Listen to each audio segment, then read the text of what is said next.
Happy Jewish American Heritage Month. It's May. I couldn't think of a more appropriate time to talk about a brand new book that came out that addresses anti-Semitism.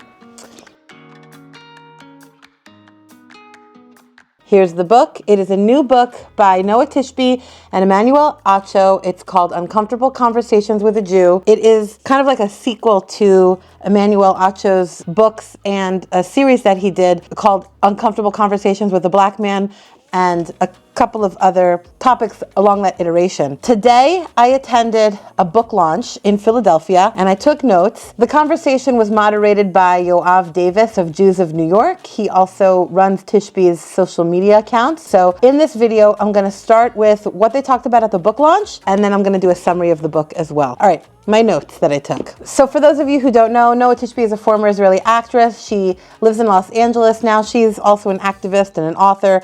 Emmanuel Acho is an author, but also a former Eagles player, and they wrote a book together. They started off talking about current events. As you know, there's been a lot of commotion on college campuses, a lot of encampments and anti-Semitism. Tishby started off by talking about October 8th and onward, meaning all of the response to October 7th, is the result of 30 years of work. She says Iranian countries have concluded that they cannot take Israel down militarily, so they approach it geopolitically. And she said that October 8th was activation time. They've been actively trying to portray Israel as a pariah state. And that's why she says you get these buzzwords, apartheid state, when it's a coexisting society, genocide, which doesn't meet the definitions of genocide. What's happening right now is a war, essentially, not a genocide. And there's a reason for that. She also says that there are 3 things that people need to know right now about what's happening on college campuses. Number 1, that these protests are not peaceful. You have broken windows, blocking Jewish students from getting to classes. Meanwhile, protesters are demanding to be fed. Have you guys seen that video where this protester is demanding that Colombia bring in quote unquote humanitarian aid to the encampments on campus? Also, she says it's not grassroots. You know, you have these identical green tents all over the campus and it's being funded. And number 3, it's not true. The kids are rehashing Islamic jihadist propaganda. Tishby says they're dressing up like a terrorist from the 1970s and rehashing Islamic jihad propaganda, which, I mean, it's true. Like the scarf that's called a keffiyeh, made popular by Yasser Arafat. They talked about what is the solution to the Israel-Palestine conflict and how long will it take. They said it will take years to find a solution, and they need to have educational programs. Then they talked about how did the book happen. So Emmanuel reached out to Noa 2 years ago because he saw a rise in anti-Semitism. He wanted to help. These are his words. They're more powerful together. So he reached out to Noa because he says she's the most prolific voice in that space, which by that space he's talking about she's speaking out against anti-Semitism and also putting a name to it and explaining what it is. He says they do talk about it in the book, and we will get to that. Noa says Emmanuel recognized the rise in anti-Semitism a year ago, and when they spoke, he said relief is on the way, which is a very heartwarming statement, and the crowd agreed. There were claps to that. But they say that the process was very difficult. There were some arguments where they didn't speak for weeks and the project almost didn't happen, but then they reconciled. They did continue the book with their friendship intact. So the way that their process worked was that Emmanuel would come to Noa's place and ask her questions. They would have a conversation. It was just easier for him to come to her house because she has a son who was running around. Now, I did start reading the book before the program started, and you can see it's written very conversationally. So I assume that at least portions of the book are conversational. They probably took it from like a recording to written, which is what it sounded like to me. It read like somebody was speaking, which is a lovely way to write a book because when you read it, it's like a quick read. Okay, so Emmanuel would come to Noa's place and ask her questions, and they were difficult questions like, who is a Jew? And Noa talked about, well, you might think this is an easy question to answer, but then, you say, well, there's no one way to be a Jew. She says there are many ways to Jew. Emmanuel didn't understand some of the things that Noa was saying because his background is the church. So everything was in church. You're Christian, follow the Bible, and that's it. What Noa was explaining, you can be Jewish and atheist. You're still Jewish, even if you're atheist.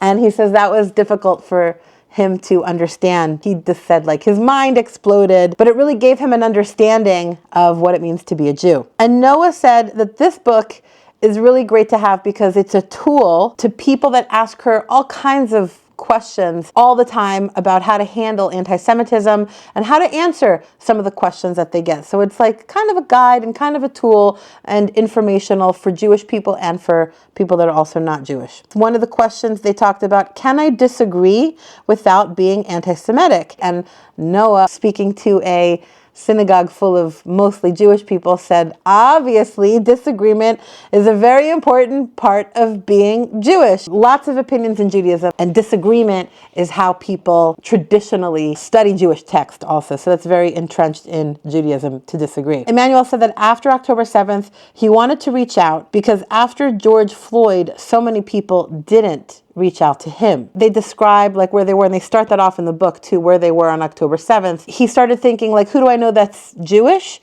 And Noa was going live on Instagram, so he saw her, and then she kept going live, and she was still going live.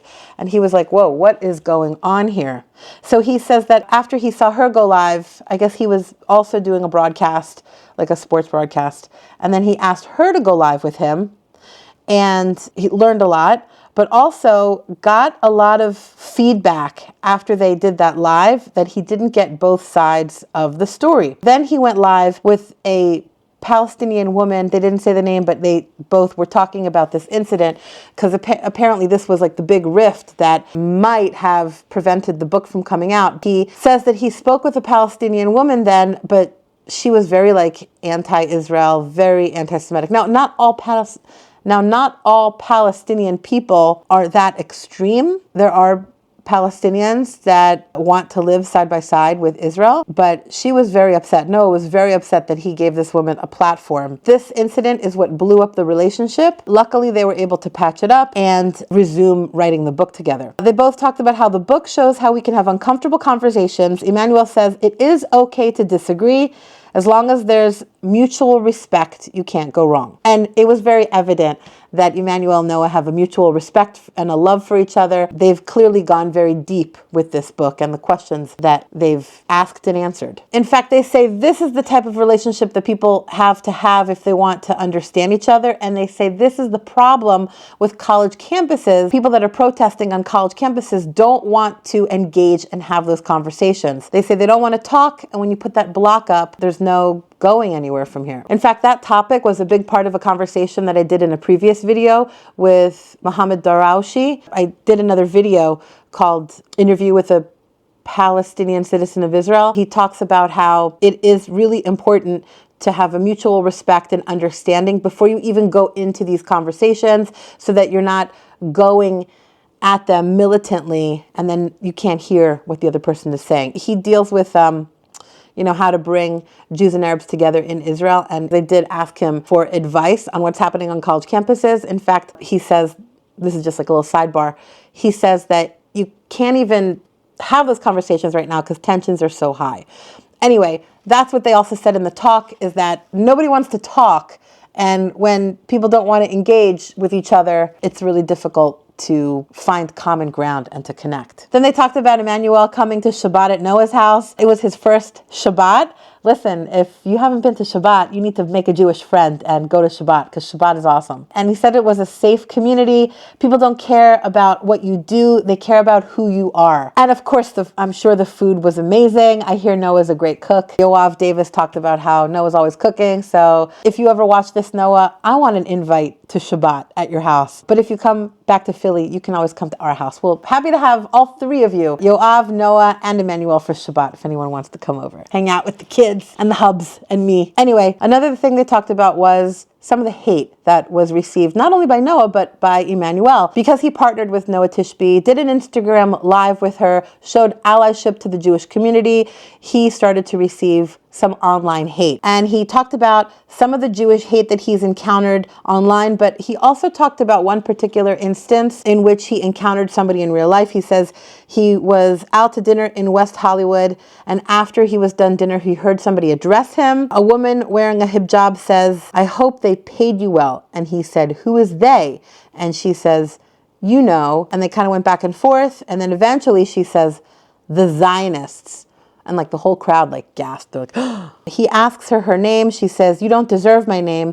And that's when he realized that you can't have a conversation with everybody. Some people already have their mind made up. And so he said, God bless. And he went to his car and he thought, wow, man, this must be what it's like to be Jewish. And then he related his feelings after George Floyd, how people didn't understand what it felt like to be black in the midst of all of that unrest. This is that time for Jewish people. And he thought, like, as far as his own safety, he thought if this woman was wild enough to stop him at a restaurant, what else might she do? He says he can't imagine the fear that Jewish people face right now. And I can't emphasize this enough. There is a lot of fear in the Jewish community. I'm personally seeing it in private Facebook and WhatsApp groups that people are talking about the aggressions against them. I heard this term years ago in the Black community, microaggressions. It can get scary when it's piled up. If you feel like people actually want to do you harm and are threatening to do so and are threatening physical violence, it can get to be a very scary place. Noa says that Emmanuel is an example of how you don't have to be Jewish to experience anti-Semitism. Emmanuel said after George Floyd, he felt like people didn't understand. And he says after that incident with the woman outside the restaurant, he says he realized why Jewish people have generational trauma and wonder what if they have to hide or flee.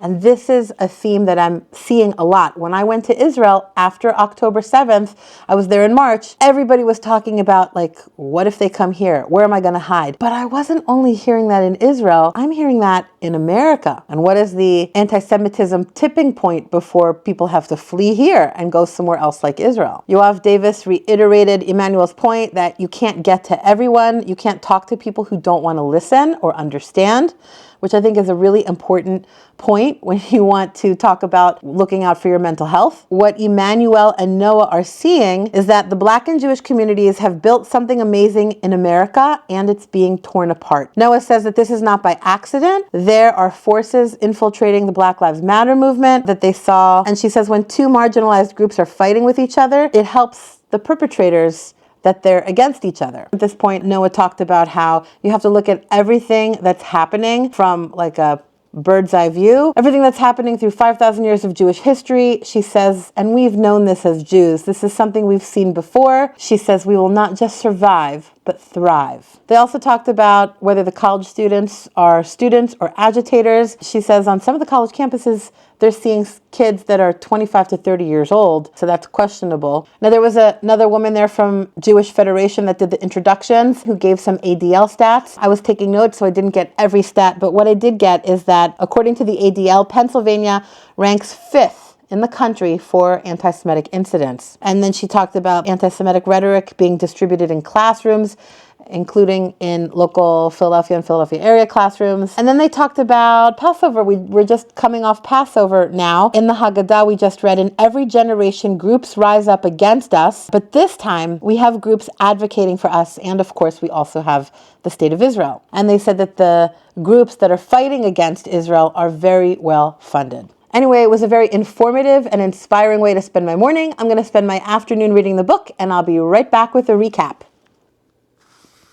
Hi everyone, it's been 2 days and I have finished the book and taken lots of notes. So this book talks about anti-Semitism through bite-sized explanation of the history of the Jews. As a Jew reading this book, I found Acho's questions about Judaism to be insightful, mostly because I take for granted that I have sort of a baseline knowledge, and he's very honest in admitting what he doesn't know.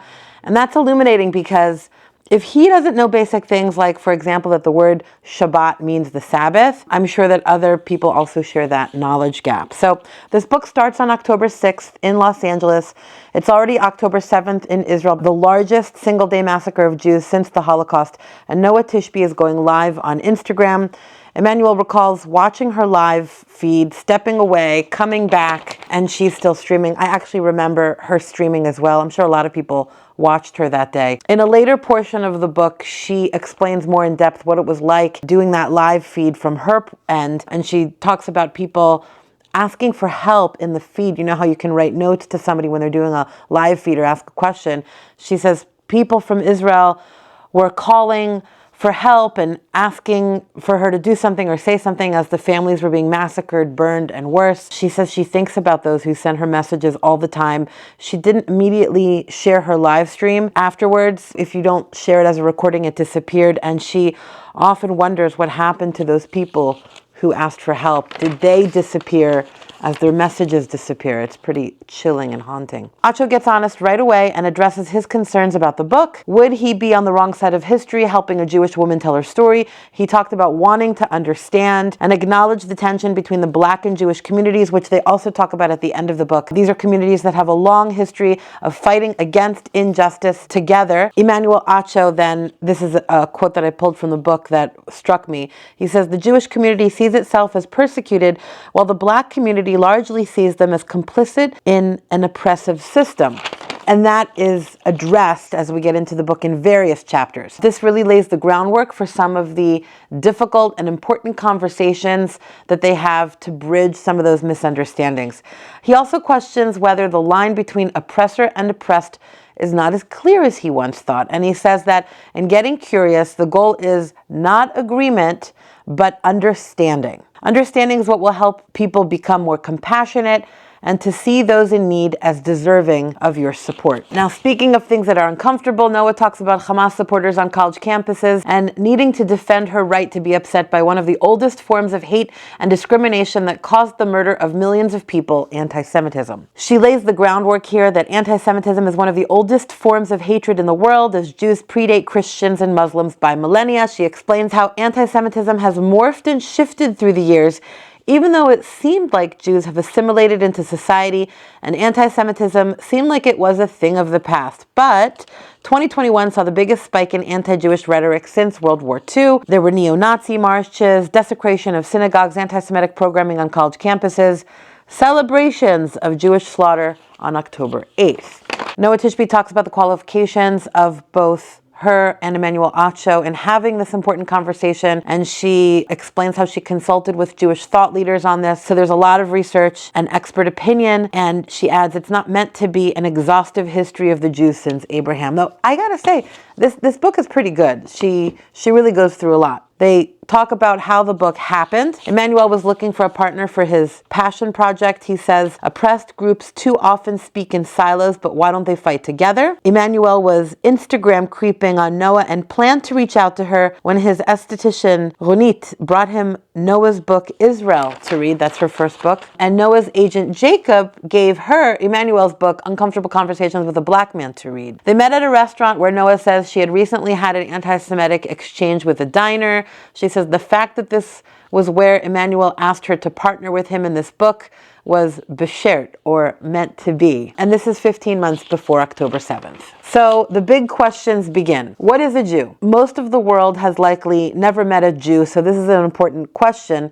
And why have they never met a Jew? Because Jews are 0.2% of the world population, mostly clustered in Israel and North America. She explains that Judaism is an ethno-religion which differentiates it from Christianity or Islam. She explains the origins of Judaism. Belief in one God was revolutionary at the time. It became the basis of the other monotheistic religions in the world, including Christianity and Islam. They go into the concept of the Jews being the chosen people, and Noa explains how this concept has often been used against the Jews and has been a source of humility or hurt, not superiority. Whether or not you believe in religion, she says, there is proof that Israel was the birthplace of Judaism somewhere between 1200 and 1400 BCE. Talking about archaeology here. And then they talk about what is Judaism. This is a connection to two covenants specific to the Jewish people, either a descendant of Abraham and Sarah, or a covenant of Sinai through laws and practices of written and oral traditions. The Torah is the written tradition, what we know as the Jewish Bible or the Old Testament, and the Talmud is oral traditions. Study, practice, and being good to others are really the basis of Judaism. She explains Judaism as an awareness religion. Because of all the laws and prayers, it forces you to be aware of everything from waking up in the morning to going to the bathroom to just how you lead your life. There are rituals for everything. It's decentralized, it celebrates nature,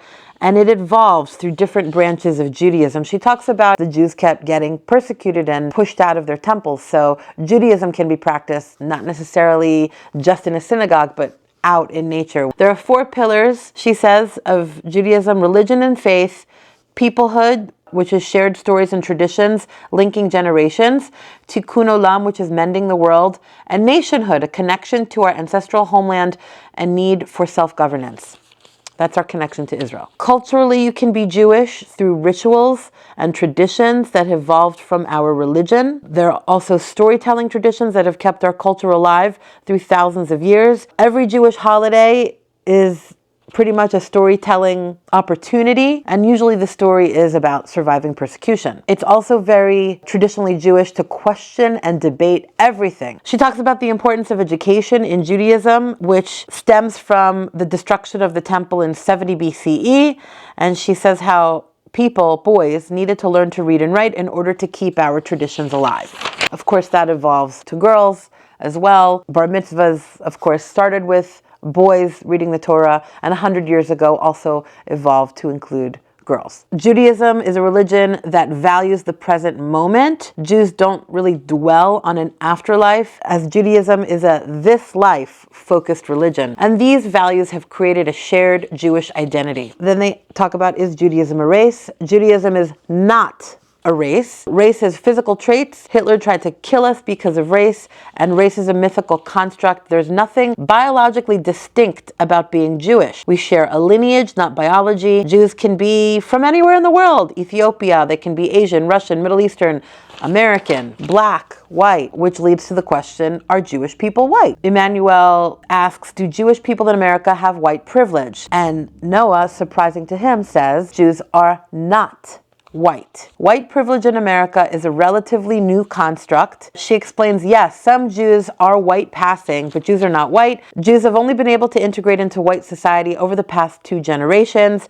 Jews have been shunned, murdered, and left out of certain professions and clubs because they're Jews. And she explains how the journey to America is filled with violence. In Judea in 586 BCE, the Babylonians took over, exiled the Jews, and the Jews spread out into the diaspora, to Africa, the Middle East, Central and Eastern Europe. In the early 20th century, 2 million persecuted Jews came to America from Eastern Europe. They were not considered white. In a post-Civil War society where everything was seen in terms of black and white, she says Jews were considered black. Ethnological literature of the time considered Jews as black. She goes into details about that literature describing this. She talks about the discrimination that Jews faced, including being barred from certain jobs, universities, and clubs. She says fitting in was a matter of survival, and Emmanuel says this is hard to hear because black people don't have that option. Noah recognizes that. She also gives examples of how assimilation has not protected Jews from hate,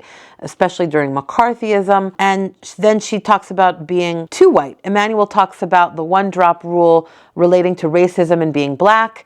Too white for the left, not white enough for the right. That's a topic that Noah talks about. On the left, Noa Tishby addresses the notion that the world is divided into oppressor and oppressed, but white passing Jews don't have the same history as the white Christian majority in America. So it's not the same story. She goes through antisemitic statistics. She talks about being white passing is conditional. Synagogues need security. Religious schools need security. Jewish workplaces need security. So it's not as if you have all the freedoms in the world if you're just a white-looking Jew. She says Jews can't be too powerful, then your whiteness is snatched away and you're just Jewish. Okay, then she goes into Jewish stereotypes, how positive stereotypes are damaging. And this is an interesting question because Emmanuel Acho thinks, well, isn't it a positive thing to say that, oh, Jews are so powerful and so rich and all this stuff? Noa Tishby gives historical accounts of how Jewish stereotypes have seeped into our collective consciousness,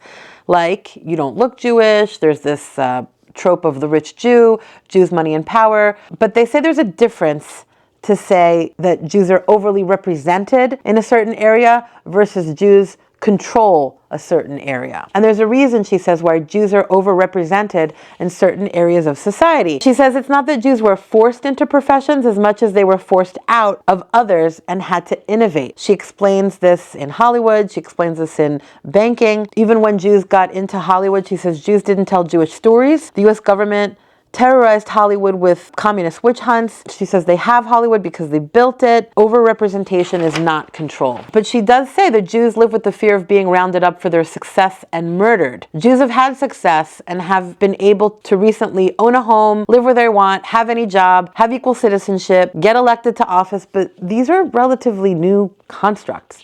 Every Jewish person is the descendant of someone who fled an attempt to be annihilated, which it's in capital letters here in my notes because that really hit hard with me. They talked about having a trauma response to certain words or phrases. Who gets to joke about what? Certain phrases or topics are intimate to a community. Acho explains how, like, you may have an intimate relationship with your partner. You might call him or her schnookums. He says, please don't.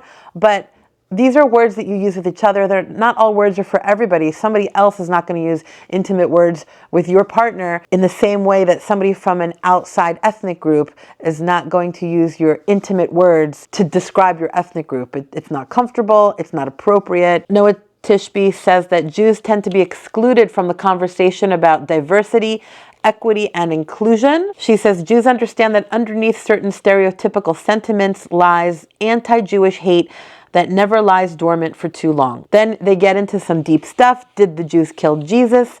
That question, she says, has been the basis of millennia of anti-Semitism. That thinking has been used to put Jews in the position of being traitors and has been used to discriminate and murder millions of Jews. Now, Emmanuel explains that Jews in the New Testament didn't literally kill Jesus, but have said to have contributed to his killing, to which Noah responds, even if Jesus had been killed by Jews, though even the Pope agrees he wasn't, how can you blame an entire people for what maybe 50 people did 2,000 years ago? Then they get into the crux of the book. What is anti-Semitism? Jew hatred is not straightforward. It's both looking down at a Jew for being inferior or looking up at a Jew for having too much power. Noa describes it as a shape-shifting conspiracy theory. Both views, she says, are extremely dangerous. She cites author Yossi Klein Halevi, who says that Jews are used to describe whatever is worst in society. Under Christianity, they were Christ killers. Under Nazism, they were money hoarders and race polluters. Under the Soviets, they were communists or capitalist pigs. And today, colonizers. She describes where anti-Semitic tropes derived from being taken slaves in Babylon to the Middle Ages, to the bubonic plague, to the Spanish Inquisition, the Dreyfus Affair, the October Revolution in Ukraine, blood libel language of Jew hate, to Nazism.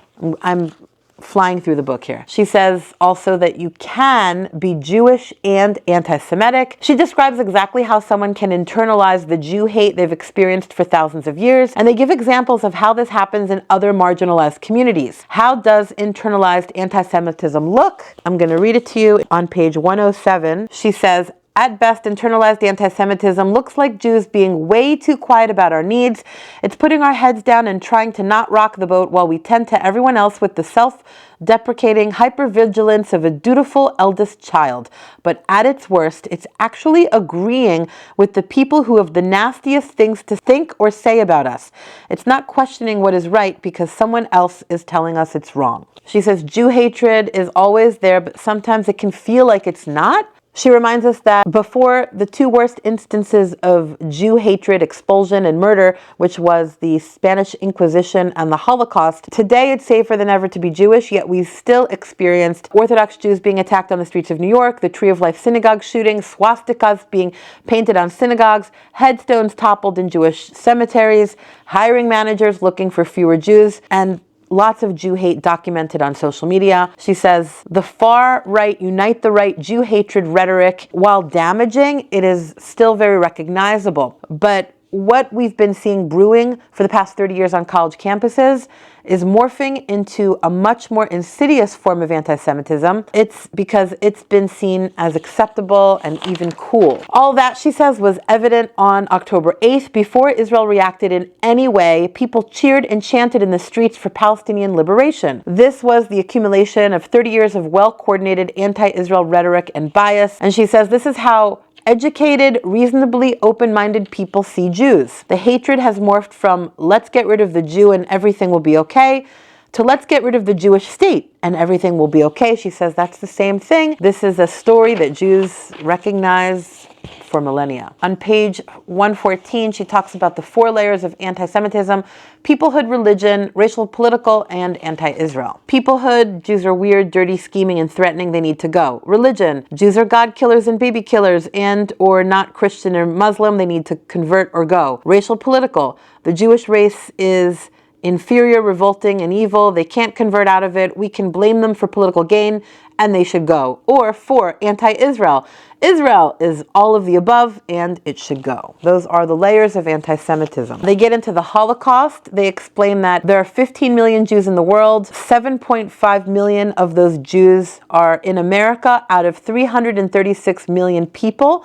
So about 2% of America is Jewish. Emmanuel Acho says he had to look this up because this was so shocking to him, and a lot of people don't know that the population in Europe went from 9.5 million in 1933 to 3.5 million in 1950. Emmanuel talks of meeting Holocaust survivor Tova Friedman as part of an MTV conversation on anti-Semitism in 2021, and feels he has a responsibility to keep her story alive. And I have to say, it was incredibly touching. As he was talking about Tova Friedman, he recited the tattoo that he saw on her arm by heart, A27633. Noah says, let the record show that he recited her tattooed arm number by memory. So he asks Noah, could a Holocaust happen again? And she says, yes, because Jews have been part of this cycle of persecution and extermination for as long as we have existed. The Holocaust was not an isolated event. There were years of lead up to the Holocaust. And as people often like to say, it didn't start with the death camps. It ended with the death camps. It started with dehumanizing Jews. Noah takes us through that history from 1933 to 1938, and then explains the final solution of the Nazis from 1939 to 1945. In the next chapter on the aftermath of the Holocaust, they talk about the parallels between the Holocaust and October 7th. She says there was evidence that the Nazi had that they took themselves, including 46 volumes of death books in which they meticulously took notes about who came from where and who was killed where and what. Today, there's Hamas video footage of October 7th that they shot themselves on GoPros, but people still don't believe it or deny it. As a side note, I literally just retweeted a video by Penn student Eyal Yacobi. The video is of pro-Israel groups put a screen up next to the Penn encampment that's going on right now. Pro-Palestinian, some people call it pro-Hamas. They screen the Hamas GoPro video footage, the same video footage that journalists saw. And in the video, you can see the Penn students from the encampment screaming at the screen, liar, liar, colonizer. There's no empathy, there's no critical thinking, there's no listening, reminiscent of the Holocaust denialism that we've seen through the years. Emmanuel and Noah both talk about generational trauma on a cellular level. They talk about how the book almost didn't happen. That's a conversation that I explained in the beginning because they talked about it in their book launch. And then they talk about, is there another side of the story to October 7th? And I'm going to read straight from the book. Noah says, when it comes to the Hamas massacre of innocent Israeli civilians, when it comes to the jihadi culture of Hamas and ISIS and Hezbollah and Al-Qaeda, there is only wrong, definitively, no context required. There was no other conceivable side. As in, what she's saying is there's no reason to behead, to murder, to rape, to attack, to do any of these horrible massacres, these physical attacks.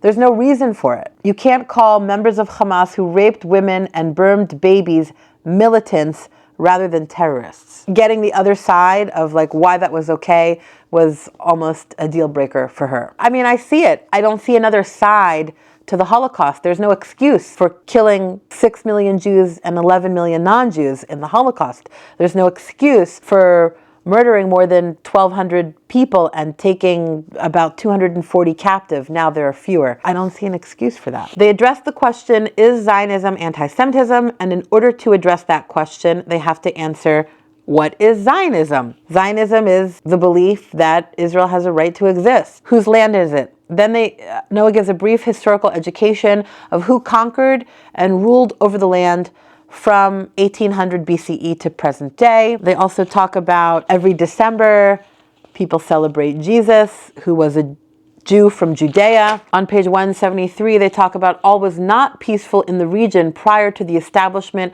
of the state of Israel, and how the argument had less to do with Zionism and more to do with Judaism. She talks about the struggles and battles pre-Israel, explains the War of Independence, what Arabs called the Nakba, the UN resolution, and the call from Arab leaders for the Arabs of the land to leave. 700 to 750,000 people did flee prior to the war that the surrounding Arabs waged on Israel, but Israel won and became a state, and 150,000 Arabs stayed and received full Israeli citizenship. She says most Israelis want the Palestinians to have their own state. They already live in an area, the Jews already live in their own area, they don't want to take over that area, but the Palestinian leadership has not accepted any of these deals because it's not about the land. She says being anti-Zionist means denying Israel's right to exist. Israel is always held to a double standard, and that's anti-Semitism. And that's why being an anti-Zionist, if you believe that Israel does not have a right to exist, that is anti-Semitic. She says that there is a misunderstanding about the meaning of Zionism. Some people believe that it means questioning the government. She says that is not anti-Zionism. That's just questioning the government, which, if you go back to the chapter about where they talk about how Jews debate and argue, that's absolutely okay and not anti-Semitic. And then she goes into anti-Semitism today, talks about the BDS movement and how it started in 1945, 3 years before the state of Israel was even established. Here on page 190, I'm going to read it. It says, 3 months after the end of World War II, 3 months after much of Europe's decimated Jewry realized that Israel was their only safe haven, they encouraged all Arab states to boycott Jews. Not Israel, the emerging political entity and its policies. No, there was no Israel or policy, just Jews. She talks about the anti-Semitism on the alt-right, and she also talks about the anti-Semitism on the far left, the social justice warriors on the far left. And this reminds me what she says, Yossi Klein Halevi says about anti-Semitism, about how it's a shape-shifting thing, how it always takes on the form of what is most hated in society. I'm going to read it to you from page 191. For some, weighed down deep beyond that desire to make the world a better place is guilt about the colonialist sins of their forefathers or their participation in the white supremacist constructs embedded in American infrastructure. For others, it's taking a look around at what they like least in society and chalking it up to a scapegoat that's been served up on a silver platter. The white, affluent, all too powerful for their own good Jews. And some folks are taking power dynamics that they know, slavery, the slaughter of Native Americans, South African apartheid, and shoehorning the Israel-Palestine issue inside them, saying the Hamas attack was like a slave uprising, that the state of Israel is an apartheid state, or that the Palestinians are like the Native Americans being driven off their land by the colonializing Jews. None of it is a neat and tidy fit. None of it is a parallel. And I am seeing all these buzzwords on college campuses, though when I ask students if they've been to Israel, they say no. She also explains that Palestinians are not Hamas. Hamas uses the people as shields. It is possible to be pro-Israel and pro-Palestinian, which is why she doesn't like to say pro-Palestinian rallies, because Israelis are also pro-Palestinians. A lot of Israelis also want the Palestinians to have peace, to have their own land, to have their own place, to have their own country, to have self-determination side by side with the Jews. So she asks, what do the Palestinian people want? Do the Palestinians want to live side by side with Israel, or do they want to kick the Jews into the sea? If you want to live side by side in Israel, she says, let's talk. And if you want to kick the Jews into the sea, no thank you. On page 194, she talks about Jewish vulnerabilities. We've already talked about how centuries of internalized anti-Semitism has caused many Jews to absorb the criticisms of our community. That applies here too, because if you're already coming from a place of just wanting to fit in or low-key self-loathing, conscious or not, plus you identify as part of the American progressive left, which many Jews do, then you're a lot more vulnerable to the suggestion that Israel somehow doesn't meet the criteria required in order to exist. On page 195, though, she explains how it's impossible to be Jewish and not have a connection with Israel. Judaism in and of itself is an indigenous religion. Our holidays are synced to the moon cycle in Israel.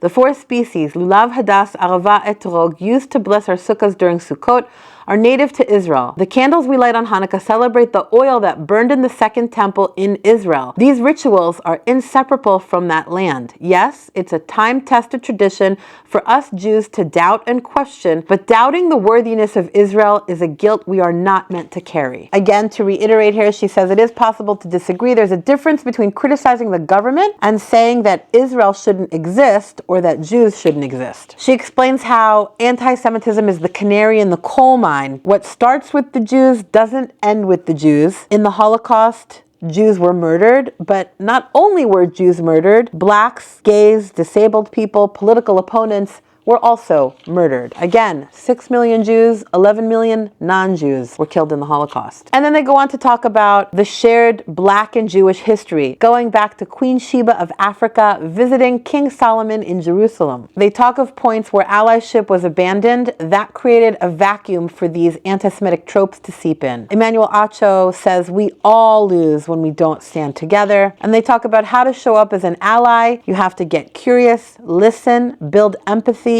and ask uncomfortable questions. And then they talk about your purpose as the reader. Reading this book, they say, is a first step, and now you have to take the ball and run with it, meaning to fight anti-Semitism, to learn about anti-Semitism, and to do what you can as an ally or as a Jewish person. And then at the end of the book, they have a transcript of Emmanuel and Noa's Instagram live conversation that they had on October 7th. It's brief and it's touching. That's followed by acknowledgments and an index. Again, the book is called Uncomfortable Conversations with a Jew by Emmanuel Acho and Noa Tishby. I'm going to put the link in the description. I'm also going to link the description for his other book, Uncomfortable Conversations with a Black Man, and highly recommend. This is definitely a book I would support. So thank you for attending my book report presentation.